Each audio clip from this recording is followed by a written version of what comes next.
ಟೈಮ್ನಾಗ ನಟ್ಟು ಮತ್ತೀಗ ಕೆನಾಲ್ ಮುಖಾಂತರ ತುಂಬಿದ್ದು ಎರಡನೇ ಮಳೆ ನೀರಿಗೆ ಕೆನಾಲ್ ಫಸ್ಟ್ ತುಂಬಿದ್ದು, ಆಮೇಲೆ ಎರಡನೇ ಸಲ ಈಗ ಕೆನಾಲ್ ನೀರು ಮುಖಾಂತರನೇ ಈಗ ತುಂಬಿದ್ದು. ಎಲ್ಲ ಈಗ 40 ಫೂಟ್ ತನಕ ಡೀಪ್ ಅದು, ಕೆಳಗೆ ಡೀಪ್ ಅದು ಕೆರೆ. ಚಿಕ್ಕಬಳ್ಳೇಶ್ವರ ಎತ್ತಿ ನೀರಾವರಿ ಮುಖಾಂತರ ಇದು ನಮ್ಮ ಕೆರೆ ನೀರು ಬಿಡ್ತಾರೆ. ಕೆರೆ ತುಂಬಿ ಯೋಜನೆದಾಗೆ ಐತಿ. ಮಳೆ ಇಲ್ಲಾರ್ದಾಗ ನಾವು ಕೆರೆ ತುಂಬಿಸ್ಕೊಂಡೇವೆ ಅಂದ್ರೆ ದೊಡ್ಡ ಪುಣ್ಯದ ಕೆಲಸ. ಇದೆಲ್ಲ MP ಪಾಟೀಲ್ ಸಾಧನೆ ಅಂತ ಹೇಳ್ಬೇಕು ನಾವು. ಕೃಷ್ಣಾ ನದಿನ ಪೈಪ್ಲೈನ್ ಮಾಡಿ ಇಲ್ಲಿ ಲಾಸ್ಟ್ ತುದಿ ಇಟ್ಟಂಗ ಹಳ್ಳಿ ಮುಟ್ಟಿದ್ದು ಇದು ಎರಡನೇ ಸರಿ. ಇದಕ್ಕೆ ಎಲ್ಲ ಕಡೆ ಲಾಸ್ಟ್ ಟೇಲ್ ಎಂಡ್. ಇಲ್ಲಿ ಬರಬೇಕಾದ್ರೆ ಸನ್ಮಾನ್ಯ ಶ್ರೀ ಸಚಿವರಾದ MP ಪಾಟೀಲ್ ಸಾಧನೆ ಬಹಳ ದೊಡ್ಡದು ಕೊಡುಗೆ ಅವರ ಹೇಳಕ್ಕೆ ಇಷ್ಟಪಡ್ತಾರೆ.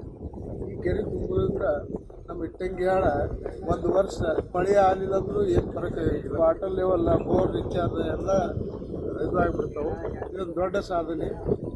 ಇದಕ್ಕಿಂತ MP ಪಾಟೀಲ್ ಮಾಡಿದ ದೊಡ್ಡ ಸಾಧನೆ ಅಂತ ಹೇಳಿ